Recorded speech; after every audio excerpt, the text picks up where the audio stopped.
bawat pahina ng ating buhay. Mga kapatid, ikumpara ninyo ang inyong mga sarili sa mga librong nakalagay sa silid aklatan. Iba-iba ang nilalaman at mga libro sa bawat lagayan. Mga librong may mga sariling sumulat.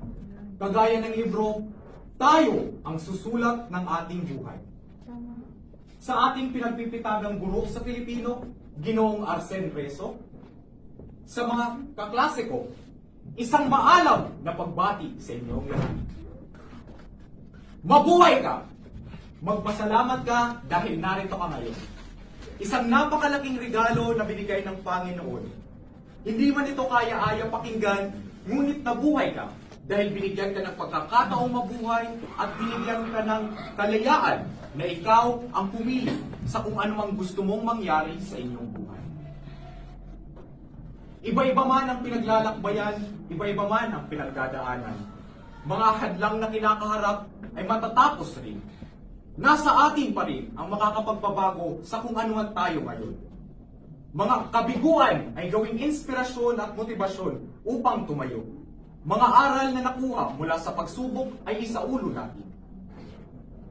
Ikaw, ako, tayo. Magkaiba tayo sa isa't isa. Iba-ibang ating mga kakayahan at kahinaan. Iba-iba rin ang mga pagsubok sa buhay. Kagaya ng libro, iba-iba ang istorya sa bawat kabanata. Ngunit ikaw, bilang pangunahing karakter ng inyong buhay, ay may kakayahang mapagtagumpayan ang inyong mga problema. Hindi man ito ninyo palaging naririnig sa akin. Nais kong sabihin na kayo ay magaganda. Matalino, mababait, mga gwapo, at kung ano-ano pang magagandang mga salita na pwedeng may halintulad sa inyo. Tingnan nyo nga ang inyong katabi. At sabihin mo, mahalaga ka. Mahalaga ka. Lagi natin patatandaan na mahalaga ka. Dahil ikaw ang nagbibigay ng kasiyahan, nagsisilbing inspirasyon, nagiging motibasyon, at natutulungan mo ang mga taong nakapaligid sa iyo.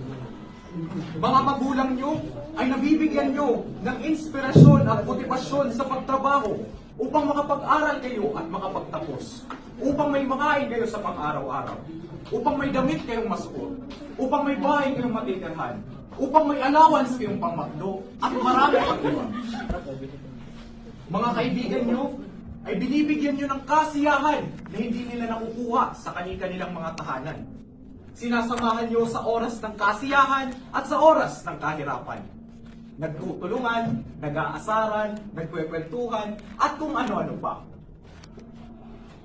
Yung mga tagahanga sa inyo, kinikilig tuwing kausap kayo.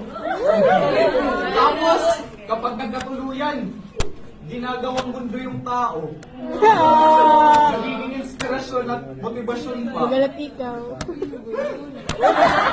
Nakakaingit. Kaya ang tanong, mahalaga ka ba? Kung ako ang tatanungin, ba't kita sasagutin? Dapat ikaw, oo, ikaw, ang may alam sa kung gaano ka kahalaga. Hindi sa lahat ng pagkakataong may mga taong makakakita sa inyong halaga. Lagi niyong tatandaan na mahalaga ka, kahit anuman ang sabihin ng iba. Uulitin ko ang aking tanong. Mahalaga ba kayo? Natural. Ang sagot ko dyan ay tama. May tama ka. May tama ka ba? Kasi tama nga naman. Mahalaga ka na. Kung kaya tama na. Tama na ang mga hindi makabuluhang gawain na ikasisira ng inyong buhay. Gumising ka. Ikaw, ako, tayong lahat. May iisang tunguhin. May kanyang-kanyang tungkulin. May mga responsibilidad sa buhay at may iisang layunin. At may mga pangarap na makamit ang tugatog ng tagumpay. Bago po...